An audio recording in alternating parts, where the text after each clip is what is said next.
This evening's presentation will be in two parts, and the majority of which will be given by Chris here, who you've briefly heard from, which will be a relief to all of you. Chris will be talking about the project that we're actually trying to do, the restoration project and the land purchase at our Nghors y Sarnau Nature Reserve and adjacent to it. And then I'll have a few words with you afterwards about some of the opportunities that are there to support that work at the moment. Some of you may be aware of that already. If you've got questions, and we love having questions, could I ask you to put them in the chat, please? That would be great. We'll try and take all the questions at the end, if at all possible. Though if either Chris or I see questions that we know we can respond to whilst the other one is talking, we might quickly respond in the chat. Mae'n croeso chi gofyn cwestiynau yn y Gymraeg hefyd, of course. And maybe Chris a fi yn siarad Cymraeg, siarad Saesneg heno, sorry. You're very welcome to put questions in the chat in Welsh as well. We will do our best to respond, or I will do my best to respond to Christian and Gymraeg if they come through. So, and finally, my apologies if one or other of my children make an appearance this evening. I do hope they're not going to, but it's every possibility that they will. So apologies if that happens. But I'm going to hand you back to Chris. So thank you very much, Chris. Thanks, Graham, and good evening from me to everybody as well. Thank you for joining us this evening. So what I'm planning to do for the first part of the talk is tell you a little bit about Nghors y Sarnau, our nature reserve, and some of our plans there as part of this appeal. I'm going to hide my own video because it puts me off when I can see myself. so okay. So the title for my talk is Wilder, Wetter, Bigger and Better. And so when you do get your newsletter, that will become very familiar to you as part of our appeal and part of our campaign to make Nghors y Sarnau an even better place for wildlife. Just start off with a little bit of history of the site. So we've been managing Nghors y Sarnau Nature Reserve, which is near Bala, as indicated by the red arrow, since 1972. At that point, we were leasing it from what was the Forestry Commission. So it's actually one of our oldest reserves. And we've now owned it since 1971, the original reserve. It was originally only 15 hectares, and our aim and our plans are to extend it to almost 50 hectares, so that's over 100 acres in 2026. During the talk, I'll be referring to various bits of the reserve, so I'll just put this slide up quite early on to give you an idea. So basically, at the moment, we're looking at 4 different names for the parts of the reserve. So you've got Nghors y Sarnau, so down here at the bottom, which is the original reserve. You've got Gwyllt, which is a bit we acquired fairly recently, and then you have gwlypach, which is an area of coniferous plantation that we acquired a few years ago, and then the bit we're looking to acquire, which has the rather glamorous name of gwlypach Plot 2 at the moment. So I will be referring to these different names, and I'll be using this slide a couple of times during the talk to help you be a little bit more familiar with the areas of the reserve. So what is important about Nghors y Sarnau? So the Triple SI is quite an interesting site, really, in that what's most fascinating about it is the mosaic of habitats that are there, and what these represent is the changes that can occur to a lake or a wetland over long periods of time. So as you can see from this slide, the reserve, the original reserve, the Triple SI section, was made up of areas of wet woodland, and then various sorts of bogs and mire habitats at the southern end of the reserve. So quite an interesting site, and it was this dynamic nature of the site that was really important in trying to help us maintain and conserve these areas over time. And this forms the foundation of the work we've tried to do as we've extended the site. So what we've got is areas of wet woodland, which are almost sort of inaccessible, really. But they are quite amazing, sort of particularly as the leaves are coming out now, and you get things like marsh marigold appearing in the slightly more open bits, but a really large expanse of wet woodland, which is quite a rare habitat in itself. We've also got areas of mire and marsh at the southern end of the reserve, as I mentioned. And it's here that you find some of the really interesting wildflowers. So you've got things like the sundew there in the bottom left, and ragged robin, spotted orchids, various heaths species, but also a wide range of sedges on the site as well. So quite interesting floristically. So one of the first things that we did as part of our plans to expand the nature reserve was to acquire Coed Tirchaf. So this was about it's about 10 years ago now or more. This was an area of coniferous plantation, as you can see, about 15 hectares. So this in itself doubled the size of the nature reserve, and it was immediately to the north east of the site. And various survey work that we did sort of indicated that it had previously been sort of quite good habitat. There were areas of deep peat on the site, but at the time, this is what it looked like: dense Sitka with very little, by the way, of ground flora at all, or any vegetation really, other than sort of mosses on the fallen leaves, on the fallen branches of the trees. So from a biodiversity point of view, sort of quite uninteresting, although obviously there was some wildlife there.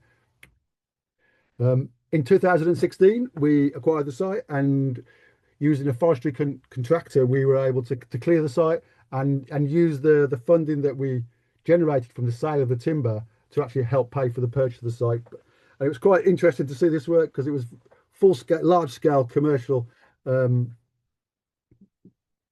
removal of the trees and some rather amazing machinery, which was quite excited to see in operation. And you can see this machine in the bottom left, which was able to fell and debrash a whole tree all in one go. So very efficient work.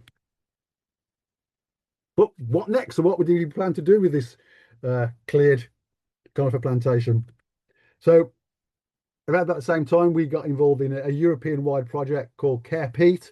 We were working with 12 other partners across Europe who were looking at restoring peatland across a wide variety of situations in various ways. And we were able to tap into a vast amount of knowledge to help us develop our plans going forward.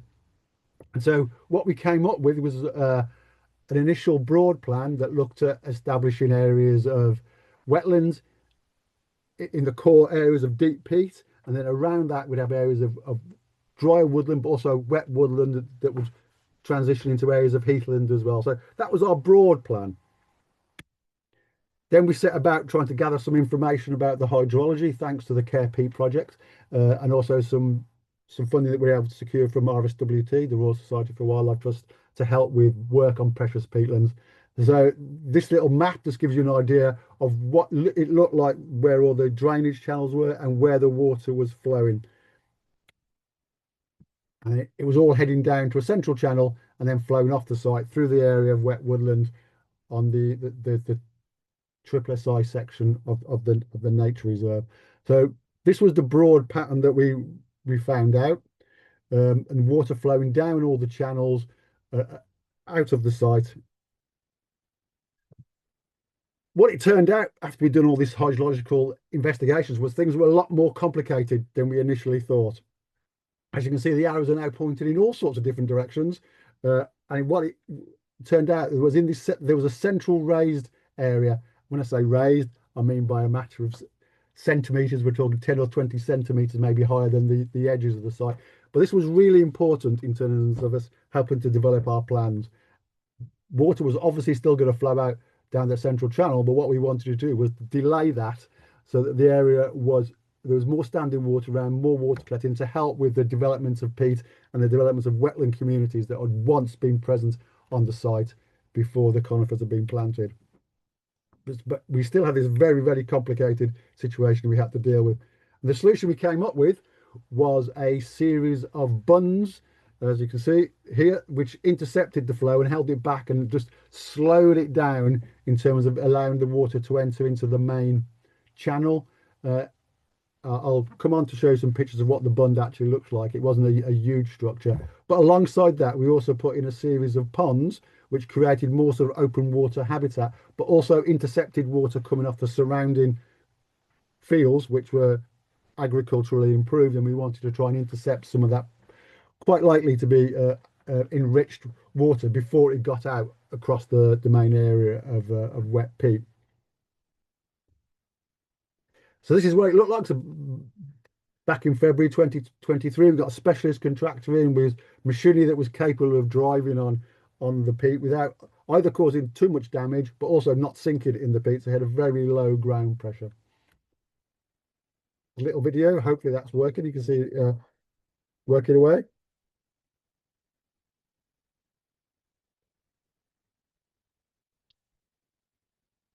And there is in the process of sort of flattening down some of the peat to make the bund, which you can see just in front of the vehicle there, which is starting to be formed.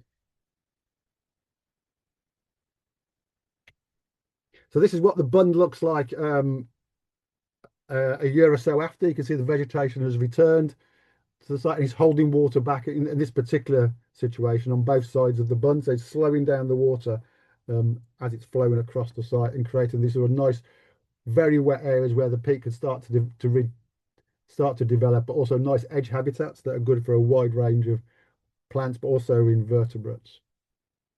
We're also able to create a number of ponds, and so here's a couple of them sort of quite early on. And again, lots of variation in the nature of the edges, lots of little channels inside where the vegetation can start to develop, but also where you get these nice little still bits, which can be good for all sorts of different invertebrates. This is what these ponds look like now, sort of 2 years down the line, or nearly 3 years actually. So a lot of vegetation around the edge. They're starting to look really nice, really colourful, with lots of habitat in here, so emergent and submerged vegetation. And I'll touch on some of the things that we've been seeing around the reserve in a little while. But yeah, what's interesting is this little patch over here on the left-hand side of this photo is actually an area of sphagnum. So that's sort of quite nice, really nice to see, sort of developing so soon after we started the work and have completed the work. So in terms of the water levels, in terms of what they're doing and how they're affecting the peat, we've undertaken some monthly monitoring using data loggers and water level checkers, but the bunds are working, which is fantastic. Ponds are retaining water through the year, despite the sort of dry weather that we had last year in particular. We were able to hold the water back on site. So it's all helping to sort of get the peat developing again and starting to form a new peatland. So yeah, so as you can see at the bottom of the points on the left hand side, one of the unexpected effects was water level was rising away from the areas of the bunds, which is great. So even more opportunities for the peat to establish. As part of the Care Peat project, one of the interesting things we were doing was looking at carbon sequestration. So we had some work done by Manchester Metropolitan University who were looking at emissions from the peat. It's a little bit too early to really come to any conclusions, but obviously the long-term monitoring will just provide an interesting aspect to the work that we're doing there, alongside sort of the work to maintain and enhance the biodiversity. One of the key things that we've done on the Gwylltach area, and we've done for many years on the Nghors y Sarnau, is grazing as well. It's really important in terms of maintaining the site in the long term and a sustainable grazing regime. At the moment, we've got a small herd of cynyddu ponies, and you can see them on the left. But we've also been able to install the infrastructure that we need to be able to move the animals safely on and off. So that's not only the animals' safety, but the people who are handling them. So it's really important that we were able to do that, and it was fantastic that we had the funding to enable us to do that as well. So these 3 ponies have been out there a while, and we're able to move them around the reserve. At the moment, it doesn't need high levels of grazing, so the 3 ponies are doing a great job, and we've got areas away from the sort of the wetlands, so over winter we can get them onto drier ground, which is really important. Part of the other work we've been doing around Gwylltach and on Nghors y Sarnau, the original part of the reserve, is just trying to improve access. So just creating boardwalks, or like you can see on the left hand side, but also bridges over some of the ditches that remain from the forestry work, which can be quite difficult to cross over. So the question that we come back to, is it any wilder than it used to be? As I said in the title of my talk. So I think it is. It's a lot. It looks like this now. If you go back, that's what it looked like, and this is what we've got. So Gwylltach itself is looking a lot wilder, and it's really promising as to what's happening on that part of the extended nature reserve. With all these lovely little pools, lovely little bits of habitat. They're fantastic for invertebrates in particular, and dragonflies. So some really nice results. You can see some indication of some of the issues we are facing going forward with the sort of the birch regeneration that you can see here, and hopefully the grazing will help us manage that. Wetter, I would say definitely wetter. And you can see from this nice shot of this pool pond, really nice colours as well, which is nice to see. And in terms of it being wetter, one of the really encouraging results we've seen is the number of dragonfly and damselfly species that we've got on the reserves. Things like the large red damselfly here on the left. Um, it slipped my mind what that one is. That one is completely gone. But most interestingly is this one, which is the black darter, and it's a sort of a wetland or a mire and moorland specialist. So it's really nice to get this species on the new extended site, the new extended nature reserve. I've completely forgotten what that one is. Excuse me. I remember. Is it a broad-bodied chaser, Chris, by any chance? Thank you, Graham. Yes, it just completely went out of my head. So thank you. Yeah, and in terms of it being better, I think some of these slides illustrate here some of the amazing colour and the species that we're starting to see on the reserve. So the cotton grasses, amazing lichens, and the sphagnum starting to reappear, and things like the bog cranberry as well. Yeah. Um, but what next? What do we do next? So that's what our appeal is all about, is what we do next. So we're carrying on, and there's still some work to do with scrub and grass control, and with the proposed extension to the reserve as well. We've also got more opportunities to manage the water and the hydrology of the site and extend the restoration area even further, but also to improve access, which is one of our big aspirations. And the new bit of land that we're looking to acquire will allow for some really significant changes in access, which has been a long time coming for Nghors y Sarnau, where we've been doing some amazing work. So just to think about bigger, so with the purchase of Gwylltach, like I said, we almost extended the reserve and doubled it in size. Another section we bought about 18 months ago, Nghors, has added another sort of 12 hectares to the site. But this is the bit we're in the process of purchasing here, which will make the site nearly 50 hectares overall and give us the opportunity to restore another area of wetland, which runs down here, but also opportunities to do some work on this area of woodland, which is here. This bit has been recovering from clear fell, which happened about 15 years ago, and is now sort of a quite interesting development of sort of a range of species, oak and hazel, and a nice understory that includes heather as well. This bit has been almost clear fell by the previous owner, just as we were going into the sale process. But so we've got amazing opportunities to make the whole nature reserve bigger and to make some really significant benefits, but not only for wildlife, but for people's access to nature. So this is Nghors, which is the bit we bought about 18 months ago. So it's an area of sort of a marshy grassland and dry grassland as it slopes up to the busy main road that runs down to Bella. In the distance here, you can see areas of Nghors y Sarnau, where with the birch scrub that's regenerating there. Also, some quite significant trees, which, in terms of in the context of the wider nature reserve, are probably the biggest trees on the nature reserve. So this gives us an opportunity to provide more grazing for animals that will be spending most of the drier seasons on the wetland. But this gives us a great opportunity to be able to provide some drier grazing through the winter months. So Gwylltach plot 2, to give it the exciting name.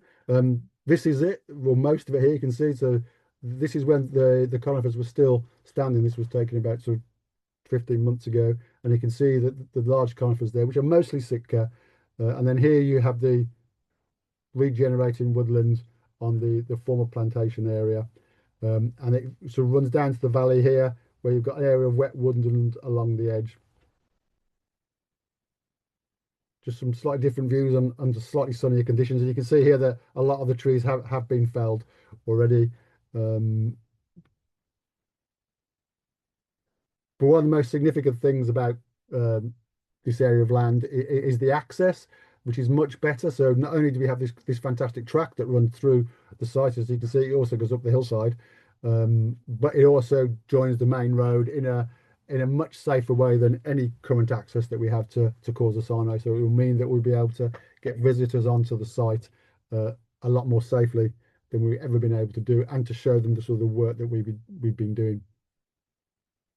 So this is a view from the top of the hillside, looking down across most of Gwylltach and Nghors y Sarnau. So you can see sort of extending out before you've got this is all the restored area here, and you can spot a little pond there, then over towards the wet woodland on Nghors y Sarnau itself, and Rhydd gorse here off to the right. And you can see in front of us some of the regenerating woodland, some birch, but there's also some oak in there as well.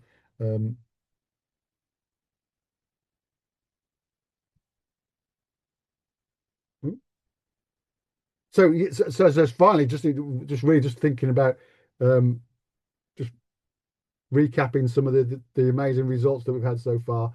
And one thing that I would finally like to touch on is how we might want to improve access. And we've got some big aspirations at the moment, because I think one of the issues we've always had with Nghors y Sarnau is it's very difficult to access the site from the main road.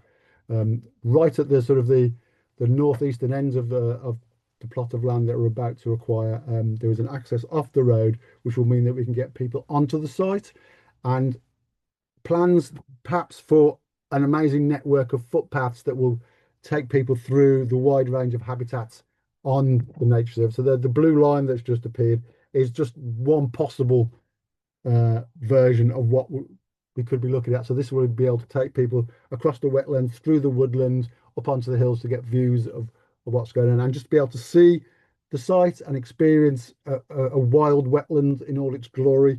Yeah, so something to aspire to, and to get people out onto the site and to see the fantastic results that we've achieved. So yes, as I said, there's a whole range of what next, which includes the land we're trying to acquire, and I think that's where I hand back to Graham. So thank you very much. Thank you very much, Chris. Chris, I've just realised we didn't really introduce ourselves. Do you want to say who you are quickly, and then I'll say who I am? Oh, and all the excitement of telling people about what was happening. Yeah, so my name's Chris Wynn, and I'm the senior reserve manager for the Wildlife Trust. So I lead up our team, which at the moment stands at 10 people, with all the placements and our seasonal staff at Kemlyn Nature Reserve. So yeah, so I can't claim any of the credit directly for all the hard work that goes on there. That's all down to Jordan, who's our reserves officer at Nghors y Sarnau, and the amazing team of volunteers who work with him. Yeah.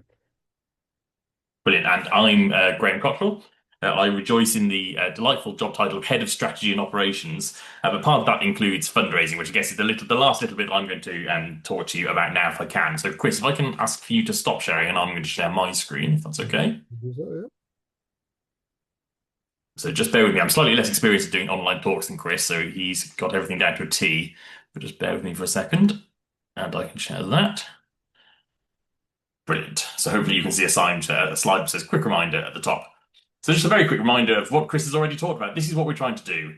We're trying to acquire and manage this patchwork of wetland and woodland to make it bigger, better, and more joined up, to use the Lawton principles, or bigger, better, wilder, and wetter, or whatever order I've put those words in on some of our other publications.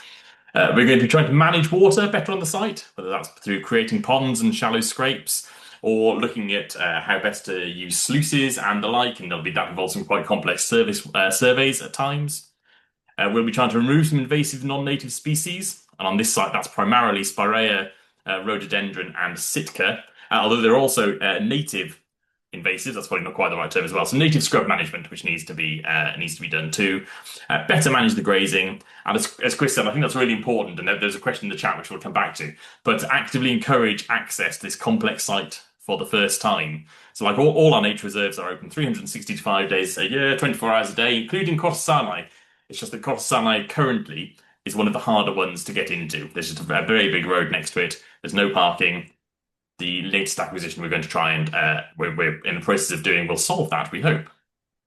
So there we go. Here's the pounds, shillings, and pence that I need to talk to you about.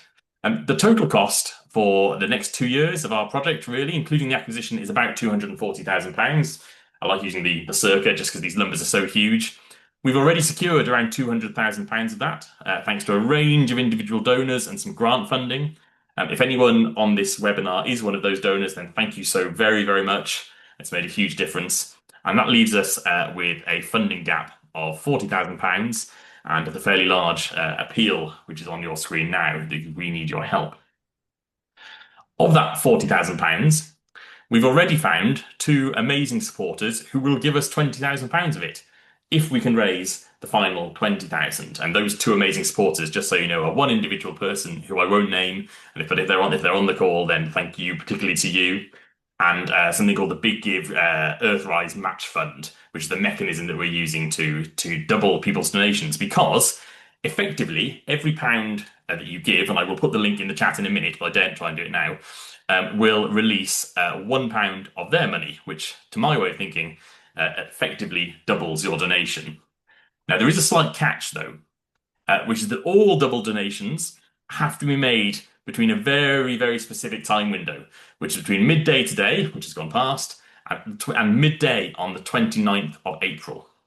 And they all have to be made via this link, which is on your screen. And there's a click through then to the Big Give website, which is where you actually put the donation through. Now, if that sounds like a tall order to try and raise £40,000 or £20,000, depending on how you look at it, in 2 weeks, in a week rather, it is. But we know that we can do it before. We know that we can do it. Some of you may have just been in a webinar about Brynu and some of the rainforest restoration work we've been undertaking there. Only a couple of years ago, we used this precise mechanism, doubling your donation within a week, to raise almost £90,000 in total. And again, if you are one of those people who contributed to that, thank you very much. And I'm also very aware that there may even be some people on this call who contributed to our first Nghors y Sarnau appeal some 13 years ago, I think, when we bought that first plot of land, Nghors y Sarnau, that extended the reserve for the first time. So once again, thank you to you, if that was you. And I'm going to stop sharing my screen now, although I'm not going to do it without sharing some pictures, because I think after having talked money for 2 minutes, it's always nice to see pictures of wildlife. So what we're trying to do is create more of this, and I think Chris used that picture himself, which is filled with things like this. This is the black darter, so not the one that Chris couldn't remember the name of. This is the really special one, black darter dragonfly. I put a brief link in the chat earlier on to that. Common lizard, sundew, and bogbean, and then back to that page to close this off. So I'm going to stop sharing my screen so I can see if there are any questions. I'm going to put a link to the fundraising page in the chat. If there are questions about the site itself, then I think Chris will be better placed to answer them than me. If they're about the money, then I will do my best to answer them. Os gan gofyn cwestiwn yn Gymraeg, bosib iawn bydd rhaid i mi ateb y cwestiwn, ond na ni wneud yn gorau glas I ateb rhwng y ddau ohonom ni. So if I can have a look at any questions that are in the chat, and Michael, thank you. You have very helpfully already put a link to the giving page in there, so thank you, Michael. So I can see a question from Juliet from a little while ago, which says, can you walk through the site now? And Chris, do you want to have a go at that? Yeah, so I think as Graham referred to, at the moment, access to the site does involve crossing the main road, but there are a series of public rights of way that cut through the site, and they are linked up. I think perhaps maybe the easiest thing to do, if I just quickly share my screen.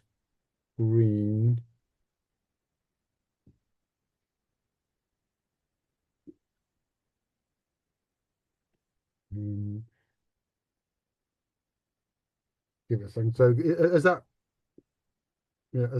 coming through with the map I had earlier on? So the blue line that I showed is sort of our aspiration for an interconnected series of footpaths, but the orange lines are the two public rights of way. So this one here is relatively the easiest to get to, because you can park in the village of Sarnau, which is just here, cross over the road, and then follow it down here, and you do pick up this footpath here, and you can sort of walk back around that way. So that's the loop that you can do at the moment, but it is possible to go through a gate here to get a view of part of the area of Nghors y Sarnau. So that's what we have at the moment, but obviously this is one of the really amazing things that we're hoping for in the future is to be able to create a much wider network of footpaths that will be more accessible to everybody. Yes, but yeah, so that's where we're at the moment with the access. I just mentioned briefly in the chat that on that map, it's hard to see from the overhead, but that kind of northwestern boundary you can see is the A494 between Ruthin and Bala. So it's very, very, very busy. Yeah. So thanks for that. Roger has asked a question about, I wonder if about long-term management costs, and please can you comment how this will be managed? So the long-term costs. So the key things at the moment are investigating what we might need to do additionally for the management of the hydrology, thankfully down to Natural Resources Wales, we have some funding over the last 12 months, which has enabled us to do some more investigations of the hydrology, in particular, what we might need to do to be able to install some sort of water management feature towards the southwest end of the reserve, which will give us greater control over the water levels. Because I think in the long term, that is the key thing. We want to be able to get to a point in time as soon as possible where grazing is the key management tool, really. So that will involve being able to get more stock and perhaps different sorts of stock other than just the ponies onto the site.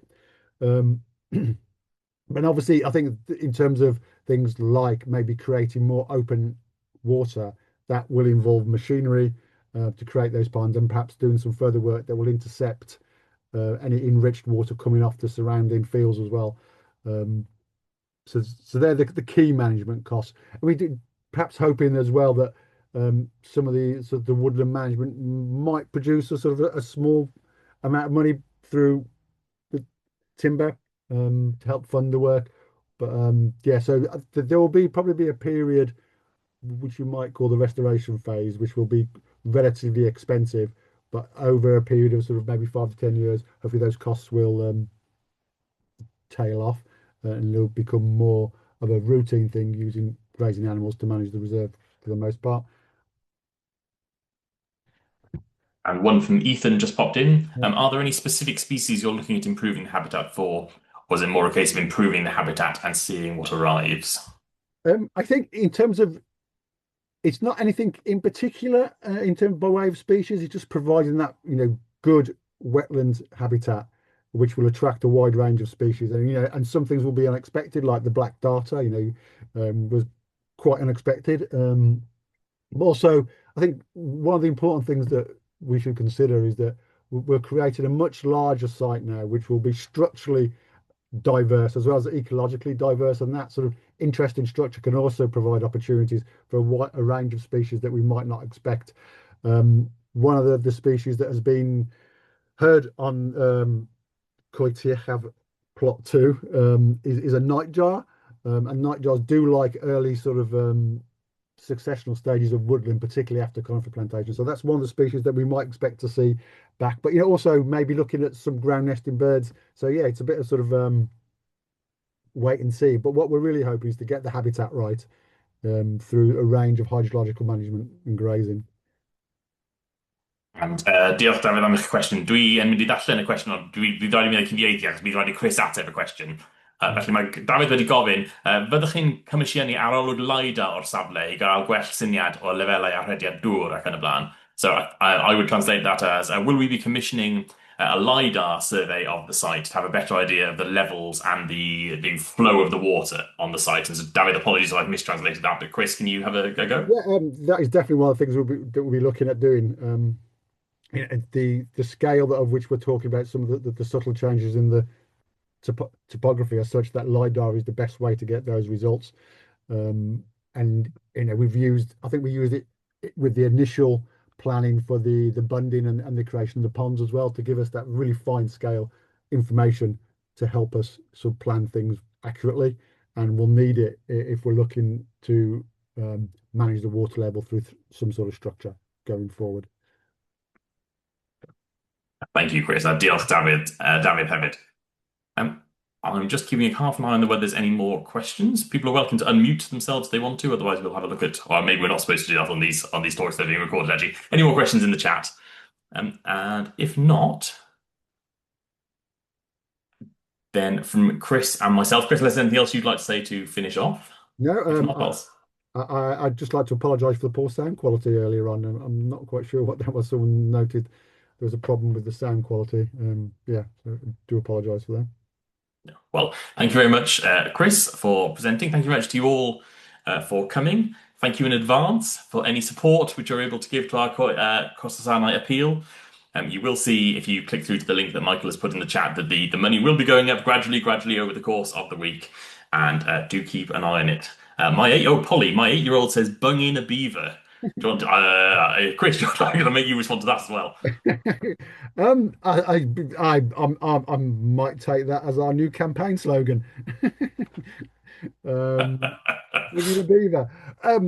Well, potentially, why not? I mean, I suppose if we can get if Welsh government in order to approve licensing and release of beavers in the wild, yeah, why not?